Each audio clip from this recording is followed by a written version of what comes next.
ഇവിടെ പരിപാടികളൊക്കെ ഭയങ്കര സ്പീഡപ്പിലാണ് നടന്നുകൊണ്ടിരിക്കുന്നത്. നീരാളി കാണിച്ചേട്ടാ, ഫിഷിംഗ് ബോട്ടിൽ ആദ്യമായിട്ട് കയറുണ്ട്. അതിൻ്റെ ഒരു എക്സൈറ്റ്മെന്റ് കൊണ്ട് പറയുന്നതാണ്. ഇതിന്റെ വെയിറ്റ് നോക്കാനായിട്ട് കേട്ടനാണ് ക്ലാസ്സിൽ.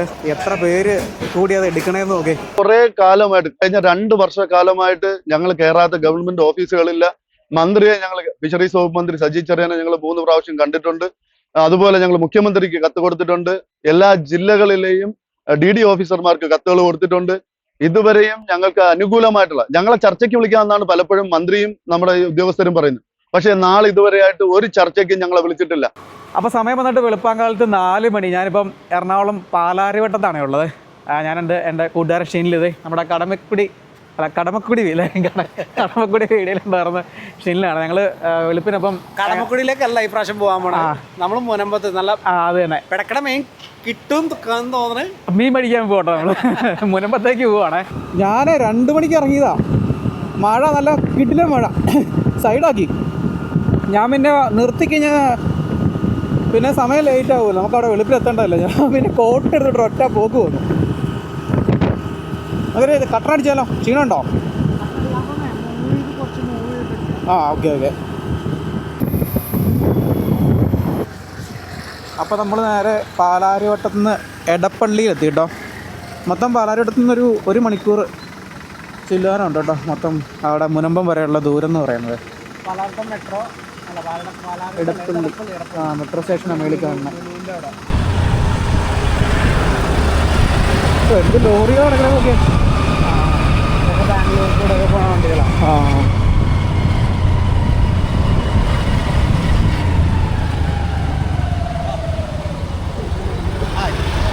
അപ്പോൾ നമ്മൾ കൃത്യം 1 മണിക്കൂർ മുനമ്പ് എത്തിയിട്ടോ. ഇത് ലൈനോ ചേട്ടനെ ഞങ്ങൾ 1 മണിക്കൂർ പോസ്റ്റാക്കി മലയാറ്റൂരിൽ നിന്ന് അല്ലേ. നമ്മുടെ പണ്ടത്തെ വീഡിയോയിലൊക്കെ പ്രത്യക്ഷപ്പെട്ടിട്ടുണ്ട്.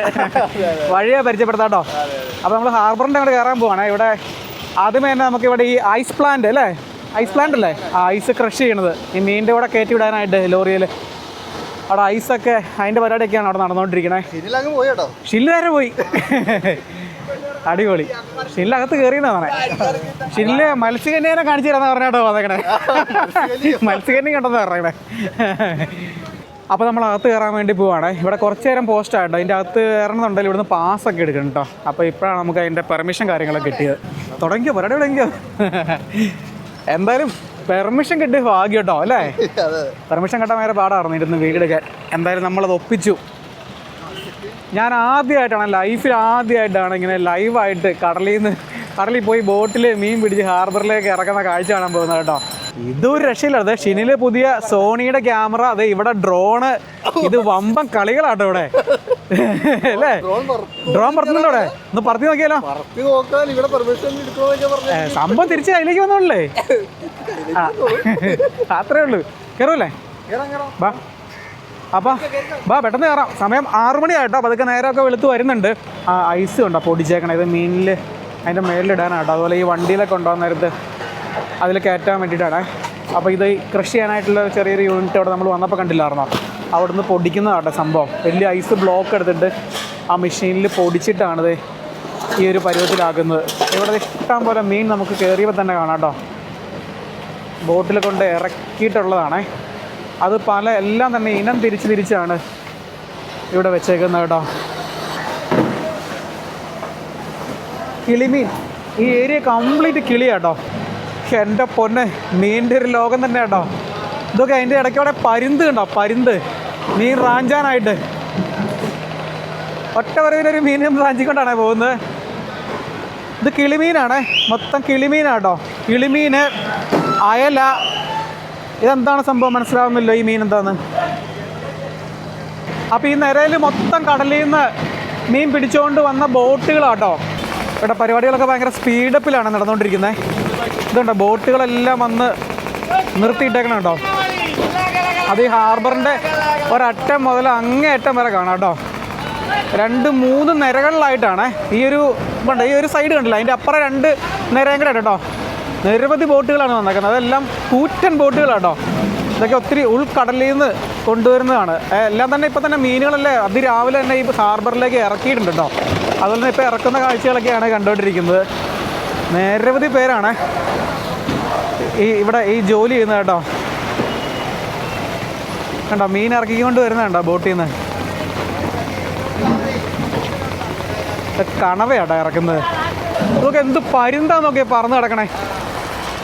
എത്ര ആളുകളല്ല ഇവിടെ ജോലി ചെയ്യുന്നത്, ബോട്ടിൽ പോണവർ, അതുപോലെ തന്നെ ഈ ഹാർബറിൽ മറ്റുള്ള ജോലി ചെയ്യണവർ, പിന്നെ ഒത്തിരി ലോറികൾ മീൻ എടുക്കാനായിട്ട് പല സ്ഥലങ്ങളിൽ നിന്ന് ഒരുപാട് ലോറികളൊക്കെ വന്ന് ഇവിടെ പാർക്ക് ചെയ്തിട്ടുണ്ട് കേട്ടോ.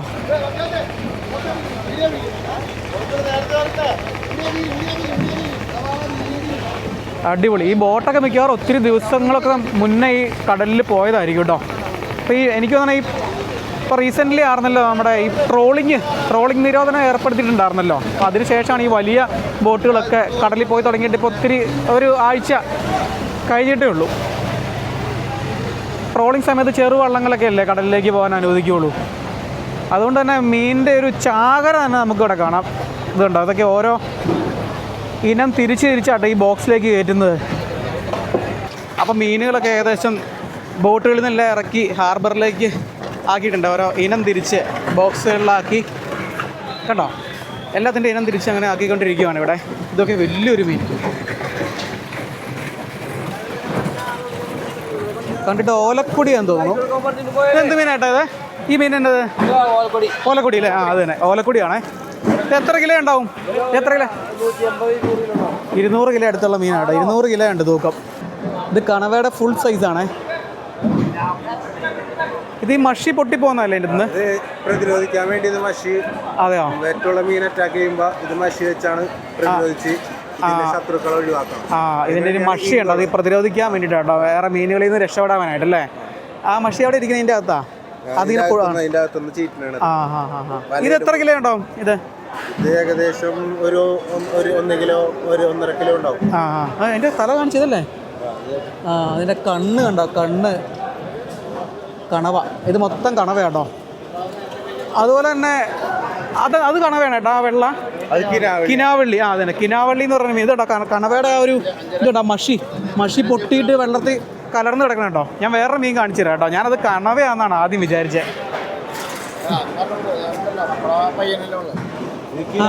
പല ടൈപ്പ് ഉണ്ട്. കിനാവള്ളി നീരാളി അല്ലേ? നീരാളി. കാണിച്ചേട്ടാ. ടൈപ്പ് ഉണ്ട്. ഓ കയ്യിലെടുത്തോട്ടെ. നീരാളി. ഞാൻ വിചാരിച്ച നീരാളി എന്ന് പറയുമ്പോൾ ഒത്തിരി വലിപ്പം, ഇതിലും വലിപ്പം വെക്കില്ലേ?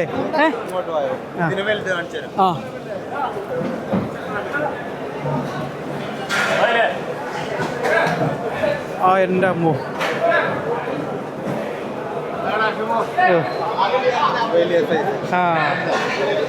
നീരാളി വലുതാട്ടോ, വലുത്. ഇതിന് മറ്റേ സംഭവമില്ലേ, മഷിയില്ലേ? ഇതിലുണ്ട്, പക്ഷെ അതിനാണ് കൂടുതൽ. കണവേല കൂടുതൽ അല്ലേ? അതിൻ്റെ കണ്ണ് കാണിച്ചത് കണ്ണ് കണ്ടോ?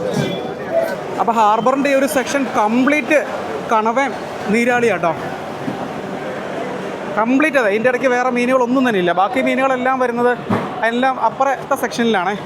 അപ്പോൾ എന്തായാലും ലേലം വിളി കഴിഞ്ഞിട്ട് ഇപ്പോൾ ഹാർബർ ഒന്ന് ശാന്തമായിട്ടോ. ലേലം വിളി ഞങ്ങളോർത്ത ലേലം വിളി കഴിഞ്ഞിട്ടില്ലായിരിക്കുന്നു. ലേലം വിളി ഒരു 4:20 വെളുപ്പിനൊരു 4:20 ആകുമ്പോഴത്തേനും തുടങ്ങുന്നതാണ്. ഇപ്പോൾ ലേലമൊക്കെ വിളിച്ച് മൊത്തം മീനൊക്കെ ഇനം തിരിച്ച് ഓരോ ബോക്സുകളിലാക്കിയിട്ട് ഹാർബറിൻ്റെ അകത്ത് കയറ്റി വയ്ക്കുന്ന കാഴ്ചയാണ് ഈ കാണുന്നത് കേട്ടോ. അപ്പോൾ തന്നെ കുറേ ലോറികൾ നമുക്ക് ഇവിടെ കാണാം. അതൊക്കെ ഓരോ ഭാഗത്തേക്ക് മീനുകളൊക്കെ കൊണ്ടുപോകാനായിട്ട് വന്ന് കിടക്കുന്ന ലോറികളാണേ. ആ കാണുന്ന പില്ലർ അടിച്ച് വെച്ചേക്കുന്നില്ലേ, അത് പുതിയ പാലം വരുന്നതാണേ. അഴീക്കോട് മുനമ്പം പാലം കേട്ടോ. അത് തന്നെ, തൃശ്ശൂർ ജില്ലേനെ എറണാകുളം ജില്ലേനെ തമ്മിൽ ബന്ധിപ്പിക്കുന്ന പാലമാണേ. ജസ്റ്റ് പില്ലർ പണിതിട്ടിട്ടേ ഉള്ളൂ. അപ്പോൾ ഇന്നത്തെ ഫിഷിംഗ് എല്ലാം കഴിഞ്ഞിട്ട് ഈ പെട്ടികളെല്ലാം ക്ലീൻ ചെയ്യുന്നൊരു കാഴ്ച കേട്ടോ. ഇന്ന് വൈകിട്ട് പോവോ? ഇന്ന് രാത്രി പോവും അല്ലേ? എന്താ? ഇത് വാടകയ്ക്ക് കൊടുക്കുന്നതാണ് ഈ ബോക്സ്. ഇവിടെ ഹാർബറിൽ വരുമ്പോൾ മീൻ ഇറക്കാനായിട്ടല്ലേ? ഓക്കെ. ഇതിന് വേണ്ടിയിട്ടൊരു കമ്പനിയൊക്കെ ഉണ്ട് കേട്ടോ. അവർ വാടകയ്ക്ക്, അതായത് ബോട്ടിൽ നിന്ന് മീൻ വന്നതിന് ശേഷം ഹാർബറിലേക്ക് മീൻ ഇറക്കാനായിട്ട് വാടകയ്ക്ക് കൊടുക്കുന്നുണ്ട് ഈ കാണുന്ന ബോക്സുകളെല്ലാം തന്നെ. അതുപോലെ തന്നെ കണ്ടോ, ഈ കാണുന്ന ട്രോളിയിലാണ് ബോട്ടിൽ നിന്ന് ഈ മീനുകൾ ഇറക്കുന്നത് കേട്ടോ, ഈ ബോക്സ് വെച്ചിട്ട്. ഇവിടെ ചെറിയൊരു പെട്രോൾ പമ്പ് കാണാം കേട്ടോ. പെട്രോളല്ല, ഡീസലല്ലേ? ഇത് മറ്റേ ബോട്ടിനടിക്കാനുള്ളതല്ലേ? ബോട്ടിനടിക്കാൻ വേണ്ടിയിട്ട് കണ്ടോ. നമ്മൾ കാറിനും ബൈക്കിനൊക്കെ അടിക്കാനുള്ള പമ്പല്ലേ കണ്ടിട്ടുള്ളത്. ഇത് ബോട്ടിന് വേണ്ടിയിട്ട് മാത്രം. ഇവിടെ വേറെ വണ്ടികൾ അടിക്കില്ലല്ലോ? വേറെ വണ്ടികൾക്ക് അടിക്കുമോ? ഇല്ല, ബോട്ടുകാർക്ക് മാത്രം. സർക്കാരിൻ്റെ അതന്നെ, ഭാരത് പെട്രോളിയത്തിൻ്റെ കേട്ടോ. 50 പൈസ കുറവുണ്ടല്ലേ? എങ്ങനെ കയറണേ? ഇവിടെ പിടിച്ച് കയറിക്കോട്ടെ. എൻ്റെ അമ്മോ ഇങ്ങനെ ഗ്യാപ്പ് ഉണ്ട് താഴെ, നോക്കി കയറിയില്ല പണി കിട്ടും. ഓക്കെ, ഇതേ വിഞ്ച് അല്ലേ, വല ഇറക്കാനായിട്ടുള്ളതല്ലേ? സ്രാങ്ക് ഇരിക്കുന്ന സ്ഥലത്തേക്ക് ഒന്ന് കയറാട്ടോ. അവിടെ അതിലാണ് കയറണേ. അത് എന്നെ വലിപ്പം നോക്കി ബോട്ടിന്. അവിടെ സ്രാങ്ക് ഇരിക്കാൻ അല്ലേ? അടിപൊളി. എല്ലാവരും പണിയൊക്കെ കഴിഞ്ഞ് വിശ്രമത്തിലാണേ. എവിടെയാണ് സ്രാങ്ക് ഇരിക്കുന്നത് കേട്ടോ. ഈ സീറ്റിലിരുന്നിട്ട് ഇതാണ് എൻ്റെ സ്റ്റിയറിംഗ് വരുന്നത്. ഇങ്ങനെ ഇരുന്ന് ഓടിക്കും. ഇതിൽ റഡാർ അങ്ങനെയുള്ള സംഭവങ്ങളൊക്കെ ഉണ്ട് കേട്ടോ. ഈ കാണുന്ന ഉപകരണങ്ങളൊക്കെ ഈ മീനെ കണ്ടെത്താനും അതുപോലെ തന്നെ ഇതിൻ്റെ ദിശയൊക്കെ നിർണ്ണയിക്കാനായിട്ടുള്ള സംഭവങ്ങളൊക്കെ ആയിരിക്കും. ഇതായിരിക്കും ഇതിൻ്റെ ആക്സിലേറ്റർ സ്പീഡൊക്കെ മെയിൻറ്റെയിൻ ചെയ്യുന്ന ഉപകരണം. ഫ്രഷ് മീന് പൊന്നാര മീൻ. ഇതില് കുക്കിംഗ് എല്ലാം ചെയ്യില്ലേ? എല്ലാ പരിപാടിയും ചെയ്യൂല്ലേ? ഓ ഇതിന്റെ വലിപ്പം നോക്കി. ഈ താഴെയാണ് മീൻ സ്റ്റോർ ചെയ്യണ സ്റ്റോർ റൂം കേട്ടോ. ഉണ്ടോ? ഇതിൻ്റെ അകത്താണ് മീൻ സ്റ്റോർ ചെയ്യുക. ആ പെട്ടികൾ അടുക്കി വെച്ചേക്കുന്നുണ്ടോ? കാരണം ഈ ബോട്ടൊക്കെ പോയിട്ട് 2 ആഴ്ച കഴിഞ്ഞിട്ടില്ല വരുന്നത്. അപ്പോൾ മീനൊക്കെ പിടിച്ച് കേടാവാതിരിക്കാനായിട്ട് ഐസിലാക്കി ഈ അറകൾക്കുള്ളിൽ, വലിയ അറകളാട്ടോ, 1-2 ഉണ്ട് ഇറങ്ങാനായിട്ടുള്ള. ഇവിടെ ഇത് കണ്ടോ, ഇതിൽ കൂടെയാണ് ഇറങ്ങുന്നത്. അപ്പോൾ മീൻ സൂക്ഷിച്ച് വെക്കാനായിട്ടുള്ള ഇതിൻ്റെ ഒത്തിരി സ്റ്റോറേജ് സ്പേസ് ഉണ്ട് ഈ ബോട്ടിൻ്റെ അകത്ത്. മദർ മേരി എന്നാട്ടോ ഈ ബോട്ടിൻ്റെ പേര്. ഓരോ ബോട്ടുകൾക്ക് ഓരോ പേരും കാര്യങ്ങളൊക്കെ ഉണ്ട്. എന്തായാലും ഞാൻ ആദ്യമായിട്ട് ബോട്ടിൽ കയറണുണ്ട്, അതായത് ഫിഷിംഗ് ബോട്ടിൽ ആദ്യമായിട്ട് കയറുന്നുണ്ട്. അതിൻ്റെ ഒരു എക്സൈറ്റ്മെൻറ്റ് കൊണ്ട് പറയുന്നതാണ്. ഈ സംഭവങ്ങളൊക്കെ ഞാൻ എൻ്റെ ലൈഫിൽ ആദ്യമായിട്ട് കാണണം കേട്ടോ. അപ്പോൾ ഇവിടെ നിന്നാണ് ഈ വല ഉണ്ടോ, വല കടലിലേക്ക് ഇറക്കാനായിട്ടുള്ള ആ ഒരു വിഞ്ചസൊക്കെയാണ് ഈ കാണുന്നത് കേട്ടോ. ഇതിലിപ്പം നിലവിലുണ്ട്, ഇതാണ് വല. അപ്പോൾ അങ്ങനെയുള്ള ഒരുപാട് സംവിധാനങ്ങളൊക്കെ ഉള്ളൊരു ബോട്ടാണ് കേട്ടോ. അപ്പോൾ നമ്മൾ കണ്ട ഓലക്കുടി മീനില്ലേ, ഓലക്കുടി മീനിനെ ഇതിൻ്റെ വെയിറ്റ് നോക്കാനായിട്ട് കയറ്റണാണേ ത്രാസിൽ. എത്ര പേര് കൂടി അത് എടുക്കണേന്ന് നോക്കി.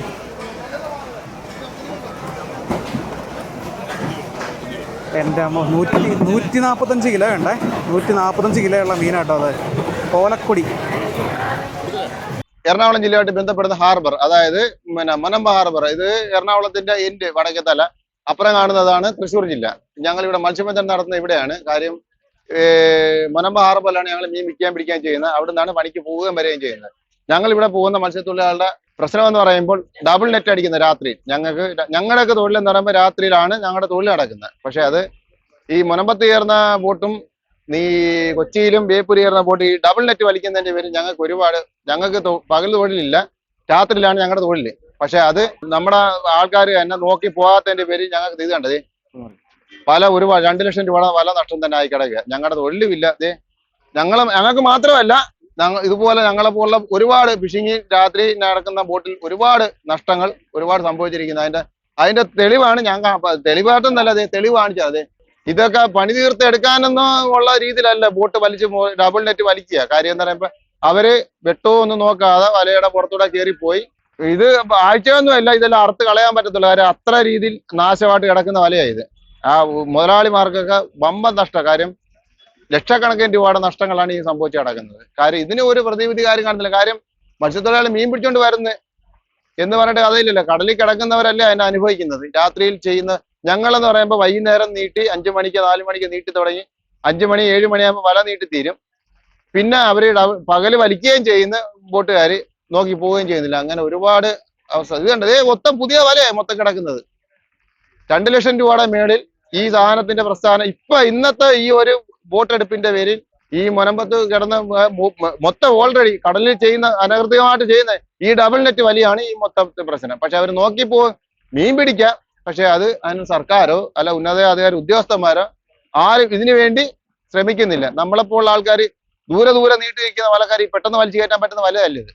കഴിഞ്ഞ 5 ദിവസം ഞങ്ങൾ കടലിലായിരുന്നു. ഈ 5 ദിവസത്തിൽ ഏകദേശം 4 ദിവസവും ട്രോളിംഗ് ബോട്ടുകളുടെ ആധിക്യം കാരണം ഡബിൾ നെറ്റ് വലിക്കുന്ന പലാജിക് മത്സ്യബന്ധനം ഗവൺമെന്റ് നിരോധിച്ചിരിക്കുന്ന സാഹചര്യത്തിലും അത് ഒരു വിധത്തിലും മത്സ്യത്തൊഴിലാളികൾ ട്രോളിംഗ് ഫിഷിംഗ് ബോട്ടുകൾ ഒരു വിധത്തിലും അത് നിയമം അനുശാസിക്കാതെ വളരെ നിയമവിരുദ്ധമായിട്ട് കടലിൽ വളരെ സുലഭമായിട്ടും മത്സ്യബന്ധനം നടത്തുന്നുണ്ട്. ഇത് നമ്മുടെ നിയമ സാഹചര്യങ്ങളും ഇന്ന് നിലനിൽക്കുക തന്നെ. അതിന് ഗവൺമെന്റ് വളരെ ശക്തമായി എതിർത്തിട്ടുണ്ട്. അത് ചെയ്യാൻ പാടില്ല എന്ന് എല്ലാവരെയും ബോധ്യപ്പെടുത്തിയിട്ടുണ്ട്. പക്ഷെ ഈ തമിഴ്നാട്ടുകളിൽ നിന്നും ബംഗ്ലാദേശ് നമ്മളെ ബംഗാളികളായിട്ടുള്ള മറ്റ് സഹോദരങ്ങൾ അന്യസംസ്ഥാന തൊഴിലാളികളും ചേർന്നാണ് ഈ വലിയ ബോട്ടുകളിലെ മത്സ്യബന്ധന രീതി നടത്തുന്നത്. ഇത് യന്ത്രവൽകൃത മത്സ്യബന്ധനം നടത്തുന്നത്, അതും രാത്രി കാലങ്ങളിൽ ലൈറ്റ് വെച്ചുള്ള മത്സ്യബന്ധനം നടത്തുന്നത് ഗവൺമെന്റ് നിരോധിച്ചിട്ടുള്ളതാണ്. കേന്ദ്ര ഗവൺമെന്റിന്റെയും കേരള ഗവൺമെന്റിന്റെയും കേരള ആക്ടുകളിലും കേന്ദ്ര ഗവൺമെന്റിന്റെ ആക്ടിലും അത് കോടതിയിലും വളരെ വ്യക്തമായിട്ട് കോടതി പോലും അതിന് തക്കതായ ശിക്ഷാ നടപടി കൊടുക്കണമെന്ന് പറഞ്ഞിട്ടുള്ള സാഹചര്യത്തിലും ഇന്ന് കടലില് പെലാജിക് മത്സ്യബന്ധനം സുലഭമായി നടക്കുന്നുണ്ട്. രാത്രി കാലങ്ങളിൽ 12 വാട്ടിൽ കൂടുതൽ ലൈറ്റ് കത്തിച്ചുകൊണ്ട് വലിയ ജനറേറ്ററുകൾ 5000-10000 വാട്ട്സിന്റെ വലിയ ജനറേറ്ററുകളും അതിന്റെ ഫോക്കസ് ലൈറ്റുകളും ഉപയോഗിച്ച് തട്ടുമടി എന്ന് പറയുന്ന 2 വള്ളങ്ങളിൽ ഒരു വല വലിച്ചുകൊണ്ട് ഈ വെട്ടത്തിൽ കൂടി നിൽക്കുന്ന മത്സ്യങ്ങളെ കോരിയെടുക്കുന്ന മത്സ്യസമ്പ്രദായം. അത് വളരെ ചെറിയ കുഞ്ഞുങ്ങളാണ് പലപ്പോഴും ഇവർ കോരി നശിപ്പിക്കുന്നത്. ചെറിയ കുഞ്ഞുങ്ങൾ മുതൽ വലിയ മീനുകൾ വരെയും ഈ വെട്ടത്തിൽ ഇങ്ങനെ നിൽക്കും, അനങ്ങാതെ നിൽക്കും. കടലില് പ്ലാസ്റ്റിക് മാലിന്യങ്ങൾ കൊണ്ട് ഒരു ബോയ പോലെ അവർ കെട്ടി കടലിലേക്ക് നിലനിർത്തിക്കൊണ്ട് ഈ ലൈറ്റ് അതിലേക്ക് ഫോക്കസ് ചെയ്യും. അങ്ങനെ ഫോക്കസ് ചെയ്യുമ്പോൾ കടലിലെ എല്ലാ മത്സ്യങ്ങളും ആ പരിസരത്തുള്ള ഏകദേശം 8-10 കിലോമീറ്റർ നോട്ടിക്കലിലേക്ക് ഉള്ള മത്സ്യങ്ങളെല്ലാം ഈ ലൈറ്റിലേക്ക് വന്ന് നിൽക്കും. ഈ കൂടി നിൽക്കുന്ന മത്സ്യങ്ങളെ ഈ 2 ബോട്ട് ചെറിയ വള്ളങ്ങൾ ഉപയോഗിച്ച് വലിയ ഒരു നെറ്റ് ഉപയോഗിച്ച് ഇങ്ങനെ കോരിയെടുക്കുന്ന സമ്പ്രദായമാണ്. ഇത് നിലവിൽ കഴിഞ്ഞ കുറെ കാലം, കഴിഞ്ഞ 5 വർഷത്തിന് മുമ്പ് വരെ ഉണ്ടായിരുന്നില്ല. എന്നാൽ കഴിഞ്ഞ 5 വർഷം കൊണ്ട് ഈ സീസൺ ടൈം കഴിയും, അടുത്ത 2 മാസം കഴിയുമ്പോഴത്തേക്കും ഈ ലൈറ്റ് വെച്ചുള്ള മത്സ്യബന്ധനം കേരള കടലിൽ, അതും കർണാടക, തമിഴ്നാട്, ഗോവ ഈ അന്യ സംസ്ഥാനങ്ങളിലെ ഈ ട്രോളിംഗ് ബോട്ടുകളും ഈ വലിയ നമ്മളെ കേരളത്തിൽ പറയുന്ന ചാള ബോട്ടുകൾ എന്ന് പറയുന്ന സമ്പ്രദായങ്ങൾ ഉപയോഗിച്ചുകൊണ്ടാണ് ഇന്ന് കടലിലെ ഈ വലിയൊരു മത്സ്യസമ്പത്തിനെ നശിപ്പിക്കുന്നത്. പരമ്പരാഗത മത്സ്യത്തൊഴിലാളികൾക്ക് ജീവിക്കാൻ കഴിയാത്ത ഒരു സിറ്റുവേഷനിലാണ് ഇന്ന് നമ്മുടെ നാട് നിലനിൽക്കുന്നത്. കേരളത്തിലെ കാസർഗോഡ് മുതൽ അങ്ങ് തിരുവനന്തപുരം, പൊഴിയൂർ വരെയുള്ള എല്ലാ പരമ്പരാഗത മത്സ്യത്തൊഴിലാളികളും ഇതിനെതിരെ ശക്തമായിട്ട് ഗവൺമെന്റിനോടും ഫിഷറീസ് വകുപ്പ് മന്ത്രിക്കും അതുപോലെ ഗവൺമെന്റ് സംവിധാനങ്ങൾക്കും ഞങ്ങൾ കത്ത് കൊടുത്തിട്ടുണ്ട്. ഇതുവരെയും അതിന് തക്കതായ ഒരു ആക്ഷൻ ഞങ്ങൾ കണ്ടിട്ടില്ല. പക്ഷെ ഗവൺമെന്റ് പറയുന്നത് ഞങ്ങൾ നേവിയോടും കോസ്റ്റ് ഗാർഡിനോടും സംസാരിച്ചിട്ടുണ്ട്, അവരതിനുള്ള മറുപടി എടുക്കുന്നതാണ്. ഞങ്ങൾ 16ാം ചാനൽ നമുക്ക് തന്നിട്ടുള്ള VHF 16ാം ചാനലിൽ പോയി കഴിഞ്ഞാൽ അത് ഇന്റർനാഷണൽ ചാനലാണ്. അതില് നമ്മുടെ ഗവൺമെന്റ് അനുവദിച്ചിട്ടുള്ള ഈ ബോട്ട് നമ്മുടെ നേവിയും കോസ്റ്റ് ഗാർഡും എപ്പോഴും അതിൽ ലൈവിൽ ഉണ്ടായിരിക്കുന്നതാണ്. പക്ഷെ നമ്മൾ വിളിച്ചാൽ അവർ റെസ്പോണ്ട് ചെയ്യില്ല. നമുക്കൊരു അപകടം പറ്റിയെന്ന് പറഞ്ഞാൽ പോലും നമ്മൾ തിരിഞ്ഞു നോക്കത്തില്ല. ഈ ലൈറ്റ് വെച്ചുള്ള മത്സ്യബന്ധനം നിർത്തലാക്കണമെന്നും അതിന് തക്കതായ നടപടി എടുക്കാനും ഗവൺമെന്റ് ചുമതലപ്പെടുത്തിയിരിക്കുന്നത് ഇന്ന് ഈ കോസ്റ്റ് ഗാർഡിനെയും നേവിയുമാണ്. പക്ഷെ ഞങ്ങളുടെ തൊട്ടടുത്ത് ഈ ലൈറ്റ് വെച്ചുള്ള മത്സ്യബന്ധനം നടക്കുമ്പോൾ ഞങ്ങൾ പലപ്പോഴും അതിനെതിരെ കടലിൽ ശബ്ദിക്കുകയും വലിയൊരു പ്രശ്നത്തിലേക്ക് അത് എത്തുകയും ചെയ്യും. പരസ്പരം ബോട്ടുകൾ തമ്മിൽ ഇടിച്ച് ആളുകൾക്ക് അപകടം സംഭവിക്കുകയും അതുപോലെ തന്നെ പരസ്പരം വെയിറ്റുകളാണ് അവർ പലപ്പോഴും ഞങ്ങളെ എറിയുന്നത്. ഞങ്ങൾ അടുത്ത് ചെല്ല് സംസാരിക്കാൻ പോകുമ്പോൾ നമ്മളെ വെയിറ്റ് എറിഞ്ഞ് അവർ അവിടെ നിന്ന് ഓട്ടിക്കും. അപ്പൊ നമുക്ക് പലർക്കും അപകടങ്ങൾ സംഭവിച്ചിട്ടുണ്ട്. ദയവ് ചെയ്ത് ഗവൺമെന്റ് ഇക്കാര്യത്തിൽ ശക്തമായ നടപടി എടുക്കണം. കഴിഞ്ഞ പ്രാവശ്യം ഞങ്ങളുടെ കൂട്ടത്തിലെ ഒരു സഹോദരന് തലയിൽ ഇങ്ങനെ വെയിറ്റ് എറിഞ്ഞിട്ട് തല പൊട്ടി 8 സ്റ്റിച്ച് ഉണ്ടായിരുന്നു. ഞങ്ങളത് ആളെയും കൊണ്ടുപോയി ഗവൺമെന്റിലെ ഉദ്യോഗസ്ഥരെയും തിരുവനന്തപുരത്ത് ഞങ്ങളെ DD ഓഫീസിലും അതുപോലെ നേവി ഓഫീസിലും കോസ്റ്റ് ഗാർഡിന്റെ വിഴിഞ്ഞം ഓഫീസിലൊക്കെ ഞങ്ങൾ ആളെ സാക്ഷ്യപ്പെടുത്തിയാണ്. ഞങ്ങളുടെ MP ശശി തരൂരിന്റെ മുമ്പാകെ ഞങ്ങൾ ആളെ ഹാജരാക്കിയതാണ്. അപ്പൊ ശശി തരൂർ MP വിഴിഞ്ഞം പോർട്ടിലെ കോസ്റ്റ് ഗാർഡ് ഓഫീസറുമായിട്ട് സംസാരിച്ചിരുന്നു, ഉടനെ ആക്ഷൻ എടുക്കാമെന്ന് പറഞ്ഞിരുന്നു. പക്ഷെ ഈ അടുത്ത 2 മാസം ഈ ഓഗസ്റ്റ് സെപ്റ്റംബറോടുകൂടി 90% ട്രോളിംഗ് ബോട്ടുകളും അതുപോലെ തമിഴ്നാട്ടിൽ നിന്നുള്ള ഗിൽനെറ്റ് ബോട്ടുകളും ഇത് വളരെ സുലഭമായിട്ട് കേരളത്തിൽ നടത്തിക്കൊണ്ടിരിക്കും. കേരള കടലിലാണ് ഇത് നടക്കുന്നത്. 12 നോട്ടിക്കലിനപ്പുറം ഏകദേശം 40 നോട്ടിക്കൽ മുതൽ 400 നോട്ടിക്കൽ വരെയുള്ള ദൂരങ്ങളിൽ കടൽ വലിയൊരു സിറ്റി ആയിട്ട് മാറുകയാണ്. അവിടെ നമുക്ക് യാതൊരു വിധത്തിലുള്ള ഈ സാധാരണപ്പെട്ട നമുക്ക് പോകുന്ന ഈ ഗിൽനെറ്റ് വെച്ചുള്ള നമ്മുടെ മത്സ്യബന്ധനം നടത്താൻ നമുക്ക് യാതൊരു വിധത്തിലും കഴിയുന്നില്ല. പലപ്പോഴും നമുക്ക് സംഭവിക്കുന്നത് നമ്മുടെ വല അവരുടെ ഈ ലൈറ്റ് വെട്ടത്തിലേക്ക് ചെല്ലുമ്പോൾ നമുക്ക് മീൻ കിട്ടത്തില്ല. കാരണം ഈ വെട്ടത്തിലേക്ക് നിൽക്കുന്ന മീൻ ആ വെട്ടത്തിൽ അവർക്ക് ഈ കോരി എടുക്കാനേ പറ്റത്തുള്ളൂ. നമ്മുടെ വലയിലേക്ക് ആ മീൻ കൊള്ളത്തില്ല. അങ്ങനെ കടലിനെ കഴിഞ്ഞ 5 വർഷം കൊണ്ട് നശിപ്പിച്ച് ഈ തമിഴ്നാട്ടിലെയും കർണാടകയിലെയും ഗോവയിലെയും മത്സ്യത്തൊഴിലാളികളും അതുപോലെ അന്യസംസ്ഥാന തൊഴിലാളികളും ചേർന്ന് കടലിൽ നശിപ്പിച്ചിരിക്കുകയാണ്. ഇത് ഗവൺമെന്റ് വളരെ ശക്തമായിട്ട് നിലപാട് സ്വീകരിക്കുകയും സാധാരണക്കാരായ ഏറ്റവും കൂടുതൽ മത്സ്യസമ്പത്ത് ആഴക്കടലിൽ നിന്ന് കൊണ്ടുവരുന്നത് പരമ്പരാഗതമായ മത്സ്യത്തൊഴിലാളികളാണ്. ഞങ്ങൾ പോകുന്നത് ഏകദേശം അടുത്തുള്ള 10 നോട്ടിക്കൽ മുതൽ മത്സ്യബന്ധനം നടക്കാൻ ആഗ്രഹിക്കുന്ന നടത്തിക്കൊണ്ടിരിക്കുന്ന 10 നോട്ടിക്കൽ മുതൽ പടിഞ്ഞാറ് 100 നോട്ടിക്കൽ വരെയൊക്കെ പോകാൻ കപ്പാസിറ്റി ഉള്ള സാധാരണപ്പെട്ട മത്സ്യത്തൊഴിലാളികളാണ് ഞങ്ങളും 10, 40, 30 ലക്ഷം രൂപ മുടക്കി ഈ മത്സ്യബന്ധനം കടമെടുത്തും പലിശക്കെടുത്തൊക്കെയാണ് ഞങ്ങൾ ഈ ചെയ്യുന്നത്. അതും ഞങ്ങളോടൊപ്പം 10, 12 നമ്മുടെ കേരളത്തിലെ മത്സ്യത്തൊഴിലാളികളാണ് ഞങ്ങൾ തൊഴിലിന് കൊണ്ടുപോകുന്നത്. ഈ മറ്റ് അന്യസംസ്ഥാന ബോട്ടുകളിലെല്ലാം അന്യസംസ്ഥാന തൊഴിലാളികളും അവരാണ് ഈ കേരളത്തിന്റെ ഇപ്പോഴത്തെ സാഹചര്യത്തിൽ കടലിനെ നശിപ്പിച്ചുകൊണ്ടിരിക്കുന്നത്. ദയവ് ചെയ്ത് കടലിൽ ഇങ്ങനത്തെ അരാജകത്വം നിർത്തലാക്കുകയും കടലിനെ സംരക്ഷിക്കുകയും പ്രത്യേകിച്ച് ഗവൺമെന്റ് നിരോധിച്ചിരിക്കുന്ന നമ്മുടെ ആമയെ നശിപ്പിക്കാൻ പാടില്ലെന്നാണ്. പക്ഷെ ആമയെ ഈ ലൈറ്റ് വട്ടത്തിലേക്ക് വന്ന് നിൽക്കുമ്പോൾ ഇവർ കോരി ആമയെ എടുക്കുകയും അതിനെ മുറിക്കുകയും അതിനെ നശിപ്പിക്കുകയും ചെയ്യും. അതുപോലെ ഡോൾഫിനെ അനേകായിരം ഡോൾഫിനുകളെയാണ് അവർ നശിപ്പിക്കുന്നത്. പൂർണ്ണമായിട്ടും ഗവൺമെന്റ് നിരോധിച്ചിട്ടുള്ള മത്സ്യബന്ധന രീതികളാണ് ഇന്ന് നിലവിൽ ഈ അന്യസംസ്ഥാന തൊഴിലാളികൾ കേരളത്തിൽ നടത്തിക്കൊണ്ടിരിക്കുന്നത്. ഗവൺമെന്റ് വളരെ ശക്തമായി ഞങ്ങൾക്ക് വേണ്ടി സപ്പോർട്ട് ചെയ്ത് അന്വേഷണങ്ങൾ നടത്തുകയും കടലിൽ ശക്തമായ അന്വേഷണം നടത്തണം. അപ്പൊ ഞങ്ങൾ ഈ കഴിഞ്ഞ കുറെ കാലമായിട്ട് കഴിഞ്ഞ 2 വർഷക്കാലമായിട്ട് ഞങ്ങൾ കയറാത്ത ഗവൺമെന്റ് ഓഫീസുകളില്ല. മന്ത്രിയെ ഞങ്ങൾ ഫിഷറീസ് വകുപ്പ് മന്ത്രി സജി ചെറിയാനെ ഞങ്ങൾ 3 പ്രാവശ്യം കണ്ടിട്ടുണ്ട്. അതുപോലെ ഞങ്ങൾ മുഖ്യമന്ത്രിക്ക് കത്ത് കൊടുത്തിട്ടുണ്ട്. എല്ലാ ജില്ലകളിലെയും DD ഓഫീസർമാർക്ക് കത്തുകൾ കൊടുത്തിട്ടുണ്ട്. ഇതുവരെയും ഞങ്ങൾക്ക് അനുകൂലമായിട്ടുള്ള ഞങ്ങളെ ചർച്ചയ്ക്ക് വിളിക്കാമെന്നാണ് പലപ്പോഴും മന്ത്രിയും നമ്മുടെ ഉദ്യോഗസ്ഥരും പറയുന്നത്. പക്ഷെ നാളെ ഇതുവരെയായിട്ട് ഒരു ചർച്ചയ്ക്കും ഞങ്ങളെ വിളിച്ചിട്ടില്ല. ഞങ്ങളുടെ ഇത് കേൾക്കാതെ ഞങ്ങളുടെ ഭാഗം കേൾക്കാതെ അവരുടേതായ ഉദ്യോഗസ്ഥർ വീട്ടിലിരുന്ന് കാര്യങ്ങൾ തീരുമാനിക്കുകയാണ് ചെയ്യുന്നത്. എന്നാൽ ഞങ്ങളെയും കൂടി ഉൾപ്പെടുത്തിക്കൊണ്ടുള്ള ഒരു ചർച്ചയിലേക്ക് കാര്യങ്ങൾ ക്രോഡീകരിക്കുകയും ഞങ്ങളുടെ അഭിപ്രായങ്ങൾ മാനിച്ചുകൊണ്ട് ഈ കടലിലെ നേവിയും നമ്മുടെ കോസ്റ്റ് ഗാർഡും വിചാരിച്ചാൽ 3 ദിവസം കൊണ്ട് ഇങ്ങനത്തെ അനധികൃതമായ മത്സ്യബന്ധന രീതികൾ തടയാൻ കഴിയും. ഇത് ഈ ഭാഗത്ത് മാത്രമല്ല, നമ്മുടെ കേരളത്തിൽ അങ്ങറ്റം പൊഴിയൂർ മുതൽ ഏകദേശം കാസർഗോഡ് വരെയുള്ള എല്ലാ ഭാഗങ്ങളിലും വളരെ സുലഭമായിട്ട് നടക്കുന്ന മത്സ്യബന്ധന രീതിയാണ്. ദയവായി ഈ നമ്മുടെ പെലാജിക് മത്സ്യബന്ധന രീതിയും നമ്മുടെ ഈ ലൈറ്റ് വെച്ചുള്ള നമ്മുടെ ഈ അനധികൃതമായ മത്സ്യബന്ധന രീതി നടത്തുന്ന ട്രോളിംഗ് ബോട്ടുകളും ഗിൽനെറ്റ് ബോട്ടുകളും അന്യസംസ്ഥാന ഗിൽനെറ്റ് ബോട്ടുകളും നമ്മുടെ കേരളത്തിലെയും അന്യസംസ്ഥാനത്തെയും ട്രോളിംഗ് ബോട്ടുകളും ദയവായി ഈ മത്സ്യബന്ധന രീതി നിർത്തി കടലിനെ സംരക്ഷിക്കുകയും എല്ലാ മത്സ്യത്തൊഴിലാളികളും ഓരോ കാലഘട്ടത്തിനനുസരിച്ചുള്ള മത്സ്യസമ്പത്ത് നമ്മുടെ കടലിൽ സുലഭമായി ലഭിക്കുന്നതാണ്. ഈ കാലങ്ങളിൽ ഓഗസ്റ്റ് മുതൽ അടുത്ത ഒക്ടോബർ മാർച്ച് വരെയൊക്കെ നമ്മുടെ സെപ്റ്റംബർ ഒക്ടോബർ വരെയൊക്കെ നമുക്ക് നെയ്മീന്റെ സീസണാണ്. ഈ സമയങ്ങളിൽ നമ്മൾ 40 നോട്ടിക്കലിന് ഇപ്പുറവും 10 നോട്ടിക്കലിന് അപ്പുറവും ഒക്കെ ആയിട്ടുള്ള ആ 30 നോട്ടിക്കലിനിടയിലാണ് നമ്മൾ മത്സ്യബന്ധന രീതി നടത്തുക. നമ്മുടെ പരമ്പരാഗത മത്സ്യത്തൊഴിലാളികൾ ഈ കാലവർഷം കഴിഞ്ഞിട്ട് അടുത്ത 2 മാസം കഴിഞ്ഞിട്ടാണ് നമ്മൾ പടിഞ്ഞാറൻ പണിക്കായിട്ട് പോകുന്നത്. ആ സമയത്ത് ഈ ലൈറ്റ് വെച്ചുള്ള മത്സ്യബന്ധനം നമുക്ക് വളരെ ദോഷമാണ്. ഈ സമയങ്ങളിൽ പെലാജിക് മത്സ്യബന്ധനം വളരെ ദോഷകരമായിട്ട് ബാധിക്കാൻ ഞങ്ങളുടെ 2 ബോട്ടിൽ നോക്കുക, ഇന്ന് കരയ്ക്ക് വന്ന 2 ബോട്ടാണ്. ഏകദേശം ഈ ബോട്ടിൽ 2 ലക്ഷം രൂപയ്ക്കും നമ്മുടെ ബോട്ടിൽ 2 ലക്ഷം രൂപയുടെ നഷ്ടം വന്നിട്ടുണ്ട്. വലകൾ മൊത്തം നശിപ്പിച്ച് പെലാജിക് ബോട്ടുകൾ കയറി നമ്മുടെ വലകൾ മൊത്തം നശിപ്പിച്ചിരിക്കുകയാണ്. അപ്പൊ ഇതിന് നമ്മൾ ആ സമയത്ത് അവരോട് ചെന്ന് തർക്കിക്കുമ്പോൾ അവര് തമിഴ്നാട്ടിലെ ആളുകളാണ്, നമ്മളെയാണ് തെറി വിളിക്കുന്നത്, നമ്മളെ വെയിറ്റ് എടുത്ത് എറിയാണ് നമ്മൾ അടുത്ത് ചെല്ലുമ്പോൾ. അങ്ങനെ ഒരുപാട് സംഘർഷമായ ഒരു അവസ്ഥയിലാണ് കടലിൽ മത്സ്യത്തൊഴിലാളികൾ പരമ്പരാഗത മത്സ്യത്തൊഴിലാളികൾ അനുഭവിച്ചുകൊണ്ടിരിക്കുന്നത്. ഗവൺമെന്റ് ഞങ്ങളോടൊപ്പം നിൽക്കുകയും ഞങ്ങളെ സംരക്ഷിക്കുകയും വേണം. ഞങ്ങളുടെ ജീവനെയും ഞങ്ങളുടെ സ്വത്തിനെയും സംരക്ഷിക്കുവാൻ ഗവൺമെന്റ് ശക്തമായ നടപടി ഉണ്ടാകണം. പോർട്ടുകളിൽ ശക്തമായ ഒരു സെർച്ചിങ് നടത്തിയ എല്ലാ ഈ പറയുന്ന ട്രോളിംഗ് ബോട്ടുകളിലും വലിയ ഫോക്കസ് ലൈറ്റുകളും ജനറേറ്ററുകളും ഉണ്ട്. ഇത് പിടിച്ചെടുക്കുവാൻ സാധിക്കും.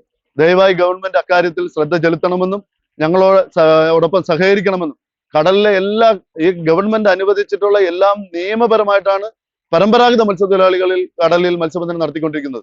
ആയതുകൊണ്ട് തന്നെ ഞങ്ങളോടൊപ്പം സഹകരിക്കണമെന്നും ഞങ്ങളെ സംരക്ഷിക്കണമെന്നും വിനീതമായി അഭ്യർത്ഥിക്കും. കാര്യങ്ങളൊക്കെ എത്ര വ്യക്തമായിട്ടാണല്ലോ അവർ നമ്മുടെ അടുത്ത് സംസാരിച്ചത്. ശരിക്കും ഞെട്ടിപ്പെട്ടു. കാരണം ഇത്ര അധികം പ്രശ്നങ്ങളൊക്കെ ഈ കടലിൽ ഉണ്ടാകുമെന്ന് ഒരിക്കലും വിചാരിച്ചതല്ല. എന്തായാലും എത്രയും പെട്ടെന്ന് തന്നെ അവരുടെ പ്രശ്നങ്ങളൊക്കെ പരിഹരിക്കപ്പെട്ടെന്ന് വിചാരിക്കുന്നു. അപ്പോൾ എന്തായാലും ഈ മീനിൻ്റെ വിലേനെ സംബന്ധിച്ചൊന്നും അറിയാൻ പറ്റിയില്ല കേട്ടോ. കാരണം ഇതിൻ്റെ അകത്ത് കയറിയപ്പോൾ തന്നെ ഓൾറെഡി ലേലം അവസാനിച്ചായിരുന്നു. ലേലം ടൈമിലൊക്കെ വരുവാണെങ്കിൽ നമുക്ക് അറിയാൻ പറ്റും ഓരോ മീനൊക്കെ എത്ര രൂപയ്ക്കാണ് ഇവർ ലേലം വിളിച്ചെടുക്കണതെന്ന്. എന്തായാലും ഈ ഹാർബറിൽ നിന്ന് പുറത്തിറങ്ങി കഴിഞ്ഞാൽ പിന്നെ മീനിൻ്റെ വില അങ്ങ് മാറും കേട്ടോ. പലരുടെയും കൈകളിലൂടെ ചെന്ന അവസാനം നമ്മുടെ അടുത്ത് കിട്ടുമ്പോഴത്തേനും നല്ല വില കൊടുത്തല്ലേ നമ്മൾ ഓരോ മീനും വാങ്ങുന്നത്. പിന്നെ ഇവിടെ നേരിട്ട് വന്നാൽ നമുക്ക് ബൾക്കായിട്ടൊക്കെ വാങ്ങിക്കാൻ പറ്റും കേട്ടോ. ചില്ലറയായിട്ടൊക്കെ വിലക്കുറവിൽ നമുക്ക് മീനുകളൊക്കെ വാങ്ങിച്ചുകൊണ്ട് പോകാനായിട്ട് പറ്റും. എന്തായാലും അധികം വെറൈറ്റി ഒന്നും ഇന്ന് ഇവിടെ വന്നിട്ടില്ല മീൻ. ഞാൻ നോക്കിയിട്ട് ചാളയൊന്നും നോക്കിയിട്ട് കാണുന്നില്ല കേട്ടോ. മിക്കവാറും എല്ലാ ദിവസവും ഒന്നും എല്ലാ മീനും കിട്ടില്ലായിരിക്കും. പിന്നെ ഓരോ മീനും ഓരോ സീസണൊക്കെ ഉണ്ടല്ലോ. അപ്പോൾ നമ്മുടെ ഷിനിലും ലൈനോ ചേട്ടനും തകൃതിയായിട്ട് വീഡിയോ എടുത്തോണ്ടിരിക്കുകയാണേ. അത് ശരിയാ ഷില്ലേ മത്സ്യകന്യകനെ കാണിച്ചു തരാന്ന് പറഞ്ഞ് വിളിച്ചു കയറിയിട്ട് എവിടെ മത്സ്യകന്യക അവിടെ അതെയോ മത്സ്യകന്യകയൊക്കെ എടുത്തിട്ടുണ്ടെന്നാണ് പറഞ്ഞേ അടിപൊളി തിന്നല്ലാതെ എങ്ങാനും ബിരിയാണി കൊടുത്താലോ അല്ലേ ഞങ്ങൾ അറിയാണ്ട് എക്സ്ക്ലൂസീവ് കണ്ടന്റ് അടിക്കാനുള്ള പരിപാടിയാണ്. അതെയോ എന്തൊക്കെ ഓടി വരുന്ന ഡ്രോൺ എടുത്ത് പറത്ത് ഡ്രോണൊക്കെ ബാഗിൽ വെച്ചിട്ട് ആ ക്യാമറയും പിടിച്ച് നടക്കുക എടുത്തായിരുന്നോ പൊളിച്ചു എന്താ യൂട്യൂബ് ചാനൽ സബ്സ്ക്രൈബ് ചെയ്യാൻ വേണ്ടി പറഞ്ഞ അതെ ഷിനിലിന്റെ channel sketch and travel Shinil subscribe ചെയ്യാട്ടോ നമ്മുടെ കടമക്കുടി വീഡിയോയിൽ ഞാൻ പറഞ്ഞതാണ് എല്ലാവരും സപ്പോർട്ട് ചെയ്യണേ പിന്നെ നമ്മുടെ ലൈനോ ചേട്ടൻ്റെ ചാനൽ സ്റ്റോറി ലൈൻ നേരത്തെ കഴിഞ്ഞ വർഷം അല്ലേ കഴിഞ്ഞ വർഷം നമ്മുടെ ചാനലിൽ വന്നിട്ടുള്ളതാണ് അപ്പോൾ എല്ലാവരും സപ്പോർട്ട് ചെയ്യട്ടെ 2 ചാനലിൻ്റെ ലിങ്ക് നമ്മുടെ വീഡിയോയുടെ ഡിസ്ക്രിപ്ഷനിൽ കൊടുത്തേക്കാം നിങ്ങളിപ്പോ ആദ്യമായിട്ടാണ് ഇതൊക്കെ ഹാർബർ കാണാൻ ആദ്യമായിട്ടാണ് ഞാൻ ആദ്യമായിട്ട് ഹാർബർ കാണണേ മത്സ്യകന്യ അതാണ് മത്സ്യകന്യ കിടക്കണേ മത്സ്യകന്യകനല്ലേ ഇത് അതെ വരച്ചു വെച്ചേക്കണം അത് കാണിക്കാനല്ലേ വരച്ചു വെച്ച കാണിക്കാണ് നിങ്ങൾ കണ്ടത് എവിടെ ഒരു മത്സ്യകന്യ കിടക്കണ ഉണ്ടായിരുന്നോ 145 കിലോ ഓലക്കുടിയാ അപ്പോൾ ഇവിടെ ഇന്ന് കിട്ടിയേക്കുന്നതിൽ ഏറ്റവും കൂടുതലും കിളിമീനാട്ടോ ശരിക്കും പറഞ്ഞാൽ ഇന്ന് ഹാർബറിൽ തിരക്ക് കുറവാണെന്നാട്ടോ പറഞ്ഞേ ഇതിലും കൂടുതൽ തിരക്കുള്ള ദിവസങ്ങളുണ്ട് ഇന്ന് ഞാൻ തന്നെ നോക്കിയിട്ട് ഇപ്പോൾ എന്ത് തിരക്കായിരുന്നു ഇവിടെ ദൂരം ബോട്ടുകളാണ് ഇവിടെ വന്ന് കിടക്കണമെന്ന് മീൻ ഇറക്കണമൊക്കെ ആയിട്ട് അപ്പോൾ ഇതിലും കൂടുതൽ തിരക്കുള്ള ദിവസങ്ങളൊക്കെ ഉണ്ടെന്നാട്ടോ പറഞ്ഞേ അപ്പോൾ ഈ ഒരു ഷെഡിലൊക്കെ നമ്മൾ വന്നപ്പോഴത്തേനും നിറച്ച് ബോക്സുകളായിരുന്നു അതൊക്കെ വണ്ടികളിലേക്ക് കയറ്റിക്കൊണ്ടിരിക്കുന്ന കാഴ്ചയാണ് കാണുന്നത് കേട്ടോ അപ്പോൾ ഇങ്ങനെയുള്ള വണ്ടികൾ നമ്മുടെ കേരളത്തിൻ്റെ പല സ്ഥലത്തേക്കും ഈ മുനമ്പം ഹാർബറിൽ നിന്ന് മീൻ കയറ്റി വിടുന്നുണ്ട് കേട്ടോ അതുപോലെ തന്നെ വേറെ ഒരു കാര്യം നമ്മുടെ പെരിയാർ നദി വന്നു ചേരുന്നത് ഈ മുനമ്പത്തേക്കാട്ടോ അങ്ങനെ മുനമ്പത്ത് വന്ന് അങ്ങനെയാണ് അറബിക്കടലിലേക്ക് വന്ന് ചേരുന്നത് ഇല്ല ശില്ലേ നമ്മുടെ പെരിയാർ ഇങ്ങോട്ടല്ലേ വന്ന് കയറണേ അപ്പം മുല്ലപ്പെരിയാർ പൊട്ടിങ്ങിയ നേരെ വന്ന് അവിടുന്ന് ഞങ്ങൾ ഇടുക്കിക്കാരൊക്കെ നേരെ ഇങ്ങ് പോരും മുനമ്പത്തേക്ക് പോരും ഞങ്ങൾ ഇടുക്കി കിടക്കണത് ആലോചിച്ച് നോക്ക് ഞങ്ങൾക്ക് ആദ്യം മണി കിട്ടുള്ളൂ അങ്ങനെ അധികം നമ്മൾ കാണാത്ത മീനുകളൊക്കെ അതായത് ഞങ്ങളുടെ നാട്ടിലേക്കൊന്നും അധികം വരാത്ത ടൈപ്പ് മീനുകൾ കുറേ ഞാനിവിടെ വന്നപ്പോൾ കണ്ടോ അതിലൊന്നാണിത് ഈ മീൻ ഇതിൻ്റെ പേരെന്താണെന്നൊന്നും കറക്റ്റ് അറിയില്ല പിന്നെ ഇവിടെ കോലാൻ ഫിഷ് ഉണ്ട് കോലാൻ ഫിഷൊക്കെ ഞങ്ങളുടെ അവിടെയൊക്കെ അതിനധികം കാണണമല്ല കേട്ടോ ഇത് കണ്ടോ ഇത് ഭയങ്കര നീണ്ട് മെലിഞ്ഞ മീനാണ് കേട്ടോ അപ്പോൾ ഇവർ കടലിലൊക്കെ പോയി വന്നിട്ട് ഇനിയിപ്പം വൈകുന്നേരം പോകില്ലേ പോകാനായിട്ടുള്ള പ്രിപ്പറേഷനാണ് ഇന്ന് കാലത്ത് വന്നതാണ് ഏട്ടാ ഇപ്പോൾ ഇത് ഇവർ ഉച്ചക്കത്തേക്കുള്ള ഭക്ഷണം ഉണ്ടാക്കുന്നത് കേട്ടോ മീൻകറിയാണ് ഏട്ടാ മീൻകറി ഇവിടെ ചോറ് നോക്കി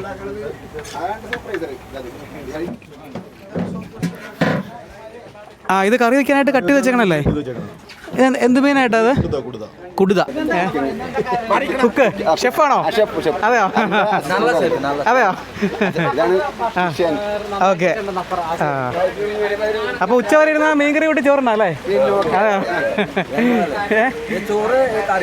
ചോറും കറിയും അങ്ങനെ വേണോ പോയേക്കാം മഴ മഴ ഇത്ര നേരം മഴയൊന്നും ഇല്ല കേട്ടോ അടിപൊളി അപ്പോൾ എന്തായാലും പോ അവിടുന്ന് ഈ വലയുടെ പണിയാണ് ചടങ്ങ് അല്ലേ ഒരു പ്രാവശ്യം പോയിട്ട് വന്നു കഴിഞ്ഞാൽ നോക്കി എന്ത് പണിയാന്ന് നോക്കിയാൽ എൻ്റെ ബാക്കിലുള്ളത് എത്ര മണിക്കൂറത്തെ പണിയാന്ന് നോക്കി നമ്മൾ ഈ മീൻ മേടിച്ച് കഴിക്കുകയല്ലേ ഇതിൻ്റെ പിന്നിലുള്ള ഒരു ഹാർഡ് വർക്കൊന്നും മനസ്സിലാക്കില്ലല്ലോ പക്ഷേ ഇല്ല ഇത് ഡാമേജ് ആയ വലയല്ലേ ഇത് ഈ കാണണേ അല്ലേ ഇത് എനിക്കും ഡാമേജ് ആയതാണ് ഇവർ റിപ്പയർ ചെയ്യാൻ വേണ്ടി ഇട്ടേക്കണമെന്നാണ് ആ ചേട്ടൻ പറഞ്ഞത് ഇതൊന്ന് ആലോചിച്ച് നോക്ക് ഒറ്റ പോക്കിന് ഒരു 1.5 ലക്ഷം രൂപയുടെ വിലയൊക്കെ ഡാമേജ് ആയി കഴിഞ്ഞാൽ ഈ ബോട്ടിൻ്റെ ഓണർക്കേ തിരിച്ചു ശരിയാക്കണ്ടേ പണിയില്ലെങ്കിൽ എന്ന് പറഞ്ഞ പോലെ പണി കുറവാണെന്ന് പറയണം പണിയില്ലാത്ത സമയങ്ങളിൽ നഷ്ടം വന്നു കഴിഞ്ഞാൽ അല്ലേ അതുകൊണ്ട് എന്തോരം വില നോക്കി ഇതൊക്കെ റിപ്പയർ ചെയ്തെടുക്കും പക്ഷേ അതിന് ഒത്തിരി കേടുപാടുകളൊക്കെ സംഭവിച്ചിട്ടോ ഇങ്ങനെ കൂട്ടിയിട്ടേക്കുന്നത് അതിൻ്റെ ഇടയ്ക്ക് ഇങ്ങനെ ചിലത് സംഭവിച്ചിട്ടോ ഇതെന്നാ മേടിച്ചേക്കുന്നേ നല്ല വമ്പൻ കണവ കിളി തെരണ്ടി തെരണ്ടി കണവല്ലേ